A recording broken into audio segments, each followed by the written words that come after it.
Goeiedag! Good day, fellow South Africans. And yeah, it's the old fart back again.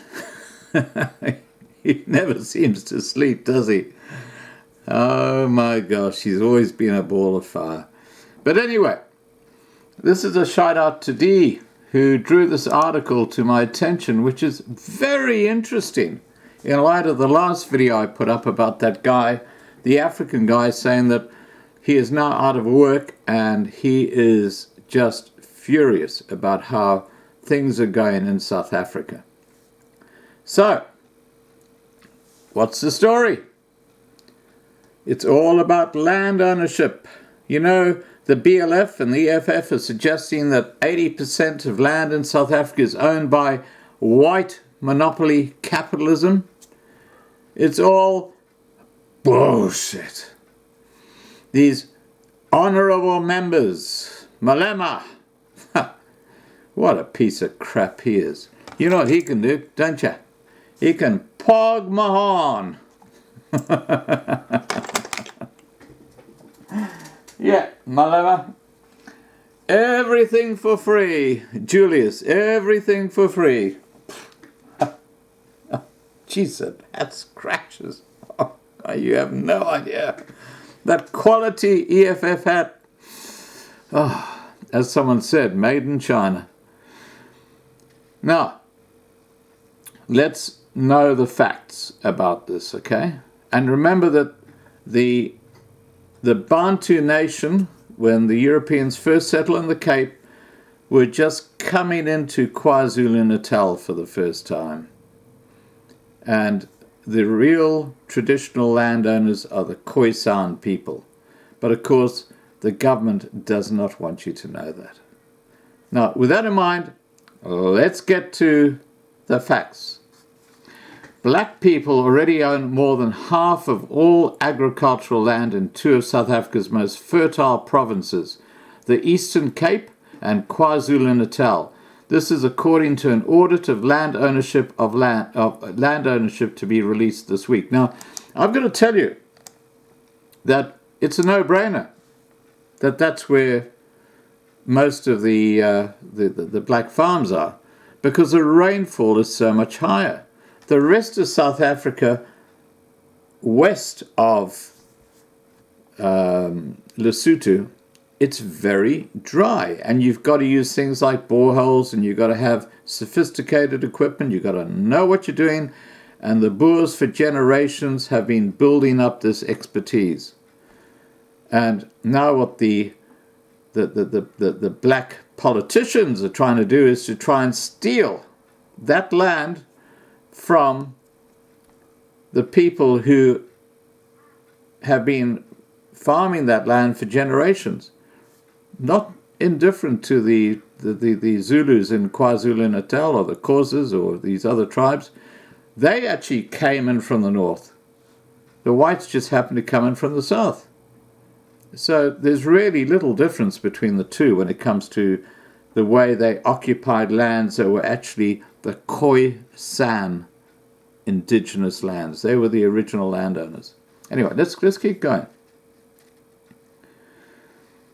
Twice as much land has been transferred to black entrepreneurs and farmers through ordinary commercial purchases than the state has managed to buy for black owners as part of its land redistribution program, the study found. And that's because of sheer incompetence, which,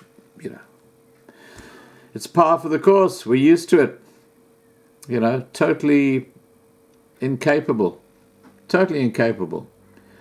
Landowners who are not white now own 26.7% of agricultural ground and control more than 46% of South Africa's agricultural potential. Not 20% as suggested by the EFF and the BLF.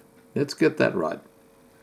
Twice as much land has been transferred to black entrepreneurs and farmers throughout ordinary commercial purchase, and the state has managed to buy back for black owners as part of its land redistribution program, the study found. These statistics are contained in a comprehensive land audit undertaken by economist Johan Bornemann in partnership with magazine Landbouweekblad and Agri SA, which with a large donation made it possible to obtain data about hundreds of thousands of land transactions from the deeds office as well as geographical data. An audit of this type has never been done in South Africa and has been released amid huge political pressure to increase the pace of land reform.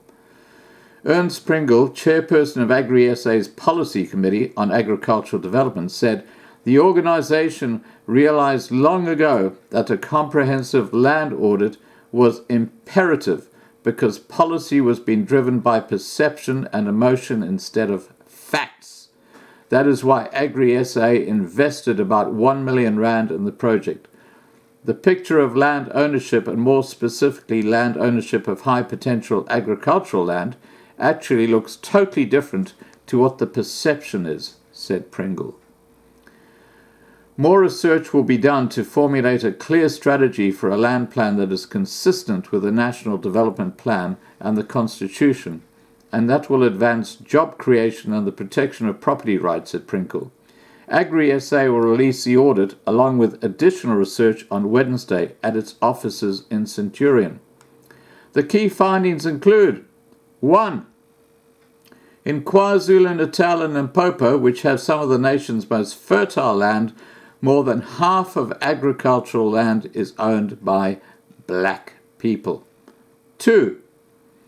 In 3 of the most fertile provinces, Eastern Cape, KwaZulu-Natal and Limpopo, more than 50% of agricultural potential is in black hands. In KwaZulu-Natal, 45.4% of the agricultural land in terms of the surface area is owned by black people. This land represents 73.5% of the agricultural potential of this province. That's KwaZulu-Natal. 3. White farmers' ownership of agricultural ground declined from 85.1% in 1994, which is 82.5 million hectares, to 73.3% in December 2016, and altogether 5 million hectares of agricultural ground was bought by black people in this period, as well as 1.7 million hectares for purposes other than agriculture in the same period. Government purchased and redistributed only 2.1 million hectares of agricultural ground. So guess who's dragging their feet? It's not the black farmers and the white farmers doing business and buying and selling land. It's the ANC government, which are totally incompetent and totally inadequate and have just been voted back into power. So it's going to be more of the same incompetence coming up, believe me. In addition, provincial governments and municipalities bought and redistributed over 600,000 hectares of land, said Boardman. It's interesting to see that emergent black farmers are buying land in the areas that they originate from. isiZulu speakers usually will not buy in the Eastern Cape, and isiXhosa speakers will not buy in Limpopo. Boardman initially began the audit out of personal interest because so much nonsense is spoken about land ownership. It was later expanded into an extensive nationwide audit after sponsors Agri-SA and Landbou Weekblad got involved.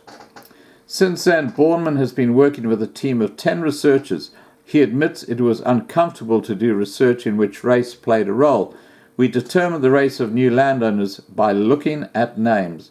They can lead to errors with names such as Des van Rooyen, also the name of the cooperative governance minister, but it would be a small minority and also mistaken would lead to black ownership being underestimated, not overestimated, he said. So just to make clear, because they don't know whether a person is black or white, what he's saying is that because of the way the names work in South Africa, they would be underestimating the black ownership of land in South Africa.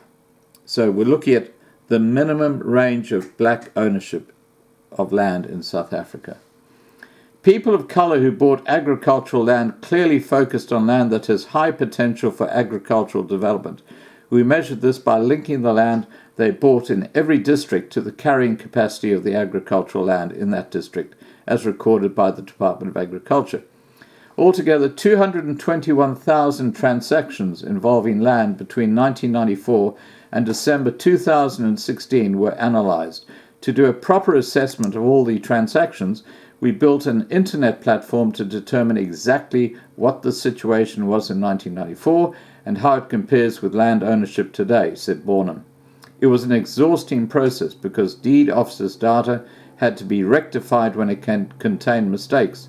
It also had to be adapted to provide for changes in the boundaries of provinces and agricultural districts. The result is that it is now possible to determine exactly who owns what land in each of the country's 340 agriculture districts in respect of surface area, hectares, monetary value, and agricultural potential. To determine how much agricultural land there is in the country, a complete set of satellite images of the country's total surface of 122.5 million hectares were obtained from 1994 and from 2016. A disturbing fact that emerged during the audit is that available agricultural land has declined by 4% over the past 23 years, from 97 million hectares to 93.2 hectares. 93.2 million hectares. It's agricultural land that has been sucked up by mines, industry, and the extension of municipal boundaries, said Bornham. The effect of market forces was also surprising. In the 23-year period examined by the audit, 90.3 billion rand has been spent on land that is now owned by black people. Of this, the government bought 2.8 million hectares, for which it paid 20.5 billion rand. Large areas of this land are today underutilized or fallow. In other words, whoever got that land doesn't know what they're doing, and so that land is no longer being used for farming. A large portion of the 4 million hectares of land that the government said it redistributed is in the former homelands. The true figure is close to 3.5 million hectares. One wonders how much success government would have achieved had it simply made the rand 20.5 billion rand available to prospective black farmers who wanted to buy land through a financial institution such as a land bank, said Bornham. Now, we know that when it comes to government, they're all on the take. And it doesn't matter whether you're talking about farming, you're talking about finance, you're talking about fishing, you're talking about water, you're talking about electricity, which is fucking money. The whole of the government is corrupt, and that's the problem. The ANC government is a complete and utter joke. Now, this kills the fallacy that the whites own most of the land in South Africa. This is an audited version of land ownership, and most of the land which is you're able to actually do stuff with is, on a farming basis, is now owned by the blacks. And it's a growing percentage, and you know, it's the farmers in the Free State, the white farmers in the Free State, mainly white, who are actually keeping the food supply going. You take them out and you guys are gone, believe me. All right, guys, please remember to subscribe to be kept informed. Ring the bell to get the updates, and have a great day.